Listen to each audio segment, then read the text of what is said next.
আমার প্রতি আক্রোশ নিয়ে এখানে বসেছেন। আমি যেটা বলেছি ঠিক। ধৈর্য, মেধা ও সৌন্দর্য, এই তিনের সমন্বয়ে উপস্থাপিকা দীপ্তি চৌধুরী রাতারাতি আলোচনায় এসেছেন। সম্প্রতি চ্যানেল আইয়ের টু দ্য পয়েন্ট টকশোর একটি পর্বে অতিথি বিচারপতি মানিক চৌধুরীর একের পর এক আক্রমণাত্মক কথা বলে বিব্রতকর পরিস্থিতি তৈরি করেন। কিন্তু উপস্থাপিকা দীপ্তি চৌধুরী একদমই উত্তেজিত না হয়ে ঠান্ডা মাথায় বুদ্ধিমত্তা খাটিয়ে অনুষ্ঠান চালিয়ে যাবার জন্য ইন্টারনেট দুনিয়ায় বাহবা পাচ্ছেন। অনেকেই এমন পরিস্থিতিতেও দীপ্তির প্রফেশনালিজমে গুণমুগ্ধ হয়েছেন। কেউ তার কথায়, কেউ তার রূপে মুগ্ধতার কথা লিখেছে কিংবা ছবি এঁকেও প্রকাশ করছেন। হঠাৎ করেই আলোচনায় আসলেও উপস্থাপিকা দীপ্তি চৌধুরী নিজ মেধা ও শ্রমে নিজস্ব আলোয় আলোকিত। তার বর্ণিল জীবন সম্পর্কে জেনে নেওয়া যায়। দীপ্তি চৌধুরীর জন্ম ব্রাহ্মণবাড়িয়া জেলার নাসিরনগরে। সেখানেই তার শৈশবে বেড়ে ওঠা। তার পরিবার ছিল সংস্কৃতি মনা। বিশেষ করে দীপ্তি চৌধুরীর বাবা ছিলেন একজন সাংস্কৃতিক ব্যক্তিত্ব। তিনি বিভিন্ন সাংস্কৃতিক সংগঠন করতেন, কবিতা আবৃত্তিতেও পারদর্শী ছিলেন। দীপ্তি চৌধুরীর মাও একজন সংস্কৃতি মনা মানুষ। দীপ্তির মা ছিলেন তার বেস্ট ফ্রেন্ডের মতো। দীপ্তি যখনই কোনো নতুন লেখা লিখতেন, সেই লেখার প্রথম পাঠক হতেন তার মা। এই দিক দিয়ে বলা যায় একটি সাংস্কৃতিক পরিবেশের মধ্য দিয়েই দীপ্তি চৌধুরীর বেড়ে ওঠা। দীপ্তি চৌধুরী তার প্রাথমিক ও মাধ্যমিক পড়াশোনা শেষ করেন ব্রাহ্মণবাড়িয়া জেলা থেকে। পড়েছেন ব্রাহ্মণবাড়িয়ার আশুতোষ পাইলট উচ্চ বিদ্যালয়ে। মাধ্যমিক পরীক্ষায় পেয়েছিলেন জিপিএ 5। মাধ্যমিক পর্যন্ত টানা দুবার ব্রাহ্মণবাড়িয়া জেলার সেরা শিক্ষার্থীও হয়েছেন তিনি। অসম্ভব মেধাবী দীপ্তি ছোট থেকেই সাংস্কৃতিক ও সামাজিক কর্মকাণ্ডের সাথে জড়িত। কবিতা আবৃত্তিতে টানা 8 বার জেলা চ্যাম্পিয়ন, 3 বার বিভাগীয় চ্যাম্পিয়ন হয়েছেন। দীপ্তি একজন ভালো বিতার্কিকও বটে। বিতর্কে বিভাগীয় চ্যাম্পিয়ন তিনি। সামাজিক কর্মকাণ্ডে ভূমিকা রাখার জন্য 2016 সালে স্বর্ণ কিশোরী চ্যাম্পিয়ন হন।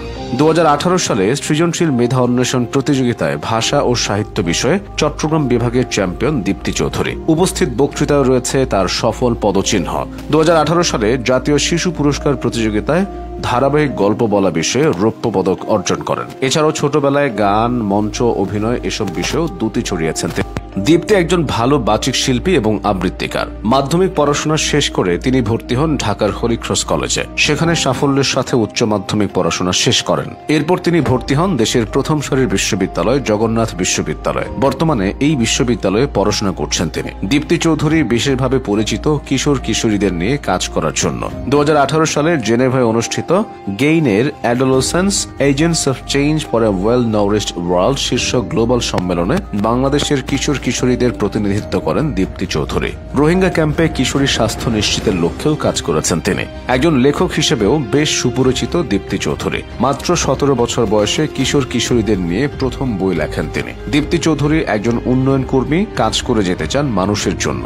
ভবিষ্যতেও তিনি এই কাজ চালিয়ে যেতে চান। জাতিসংঘের খাদ্য সংস্থা FAO এর সাথে বর্তমানে যুক্ত আছেন দীপ্তি চৌধুরী। জাতিসংঘের এই অঙ্গ সংস্থার এক সম্মেলনে এশিয়ার রিপ্রেজেন্টেটিভও ছিলেন। বর্তমানে এই সংস্থার একজন অ্যাক্টিভিস্টও তিনি। এছাড়াও তিনি শিশু কিশোরদের জন্য জাতীয় ও আন্তর্জাতিক পর্যায়ের বিভিন্ন সংস্থার সাথে করেছেন এবং করে যাচ্ছেন।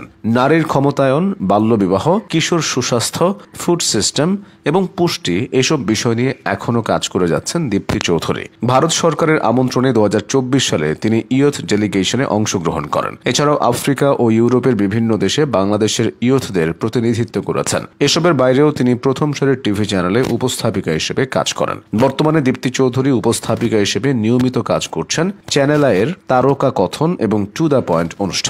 নিজের ধৈর্যের মতোই যোগ্যতা এবং সাফল্য মণ্ডিত তার জীবন। মানুষের জন্য মানুষ, এই কথায় বিশ্বাসী দীপ্তি চৌধুরী নিজের কাজের মাধ্যমে দেশ ও দশের সেবা করে যেতে পারবেন, এ কথা নিঃসন্দেহে বলাই যায়।